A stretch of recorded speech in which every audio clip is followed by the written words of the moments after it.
Hey guys, Pablo here, Meditation Amsterdam. It's Friday afternoon today, and so I already broke my daily record of one video per day. Didn't manage to get it done yesterday, so I thought I'd catch up today and at least share some more with you guys this week.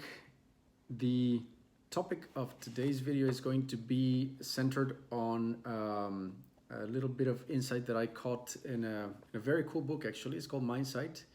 The author is Daniel Siegel. The book is one of those very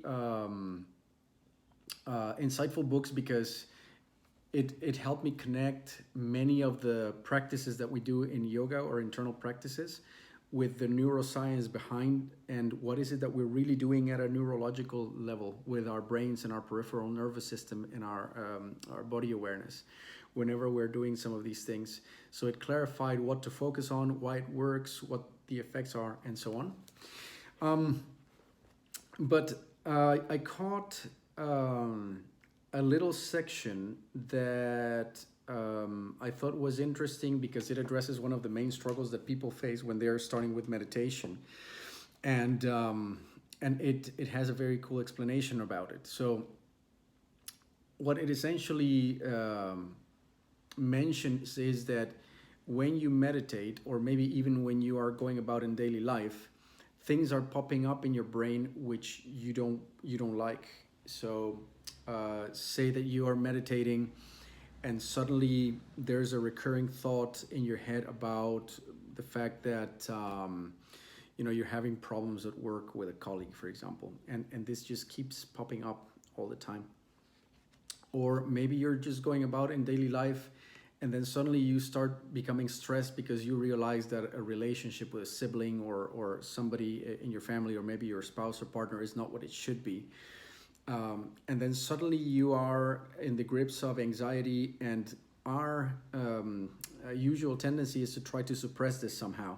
So it brings out these undesirable feelings in your body and emotions. and if you're meditating, it brings up thoughts that are distracting you. So you're trying to get rid of them, and you're trying to get back to life as usual without being interrupted by these recurring thoughts or emotions.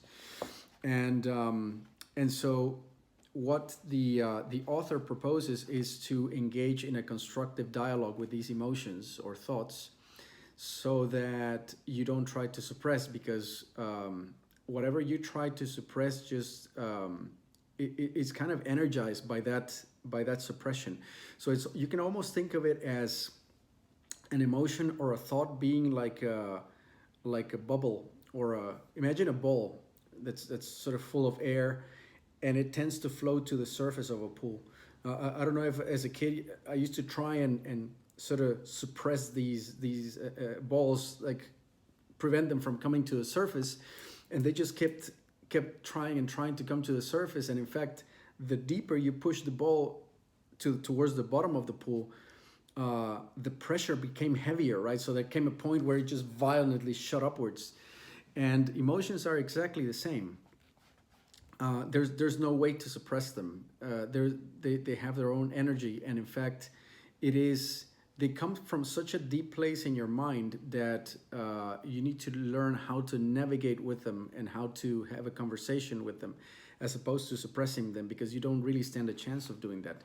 So in this book, there's this passage about a woman who was suffering from obsessive compulsive disorder, and she had a type of self-talk that was constantly asking her to double and triple and quadruple check certain things, like the typical OCD things, like you have to lock and unlock your door 7 times before you leave, and did you do it right, and then you do it another time. I've never experienced that, fortunately, but I heard about it. And so the first thing that the doctor suggested is to give that voice in her head a nickname. So that was the very first thing that they did. So they called it the checker in this case, right? So that little voice in your head that is asking you to check several times over whether something is the way it should be or not. And and also not to suppress it, right? So it would pop up, and the first thing would be for her to acknowledge that it was there and talk to it, and not even change her behavior at first, but just to acknowledge that it was there, and that you would start having a conversation with this voice in your head. And so here's something interesting that he says. So when we see the checker, so the voice in the head in this case, as an alternative state of mind, when we see the checker as an alternative state of mind that needs to be embraced, not destroyed, progress can unfold. And then he asks, why embraced? And he says, well, whether you are 12 or 92, you are probably not going to win a battle against a brain circuit that's at least 100 million years old. An integrative approach is the winning strategy with respect and collaboration. So this is, and this is what it comes down to, right? So the circuits in your brain that trigger fear or overthinking and all these kind of unwanted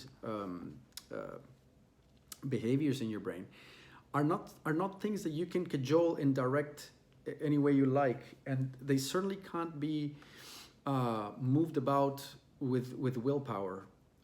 It simply doesn't work because of that ball analogy that I was mentioning earlier. But also, if you think about it, when you see something operating in your mind that you don't want, that not wanting is reinforcing the same circuitry, right? So, I mean, you could give it a spiritual interpretation of like, oh, the non-resistance, and if you embrace it with love. But the real reason to embrace it with love is that when you engage in love or gratitude or friendly communication or banter, by giving it a nickname, you have activated a different circuit in your brain. It's not, you can call it spiritual if you will, if that analogy serves you better. But on a neurological level, what is really happening is that the part of your brain that acts through love and gratitude and all these good feelings and releases good hormones is not the part of your brain that creates anxiety. So you're engaging physically and almost electrically, if you will, engaging a different part of your brain, and so you create a bypass. If on the other hand you engage in a battle, if I feel anxiety, for example, and I am in resistance to it, that being in resistance is engaging the part of my brain that feeds the anxiety, because it is the same circuitry that is tensing up and fighting, and so I'm feeding the fight or flight response. If on the other hand I observe the anxiety in my system, or any other thought for that matter, or any other emotion that is unwanted, and I decide to play the role of the loving parent who sees that misbehaving part of the brain and says, listen, you seem to be having a tough time. Let's have a conversation about it. Let's examine how it feels. Let's give it a rank from 0 to 10.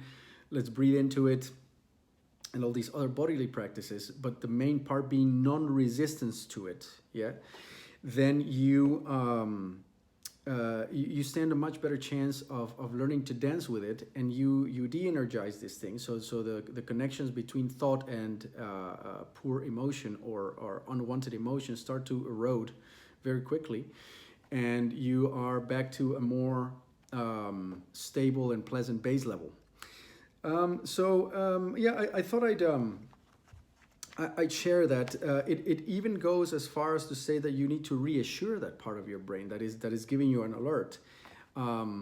Keep in mind that even though the brain misfires very often, or sometimes puts us into fight or flight situations in an environment that doesn't really merit that response, a lot of the time it is trying to tell us that either the direction in our lives or the company that we're keeping, or a certain decision that we are going for because of rational reasons, but which our body is rejecting.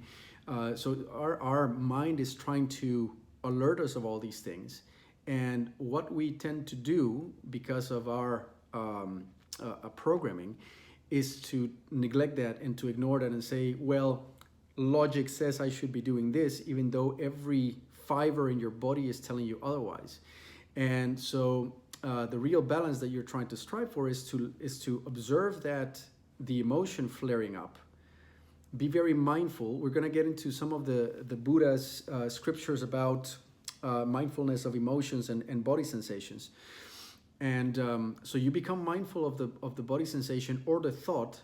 You observe it. You become very mindful of what triggered it, and then you step back, and then as accurately and rationally as possible, you try to assess whether it's a misfiring that you should just say like, okay, I get it, misfiring, calm down, let's just chill for a while, or whether it's trying to tell you something more important than that.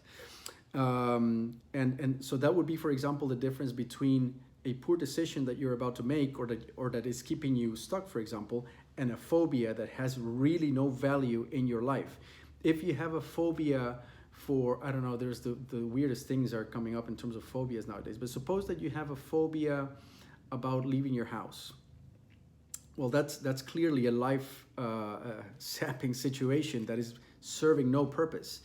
And whereas if you have a really deep concern and anxiety about whether the career that you're following or the partner that you chose to spend your life with is not right, that there's something there that needs to be evaluated, right?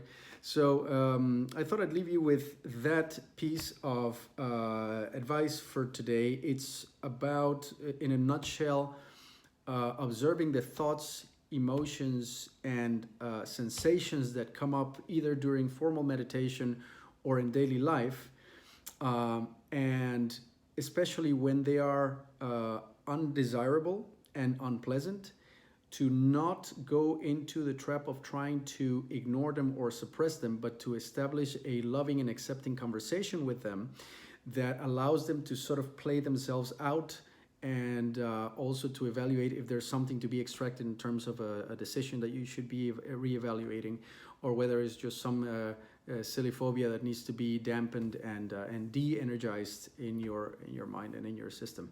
So thanks a lot. I think I'll leave it at that today, and hopefully I can share some more stuff with you in the coming days. Cheers.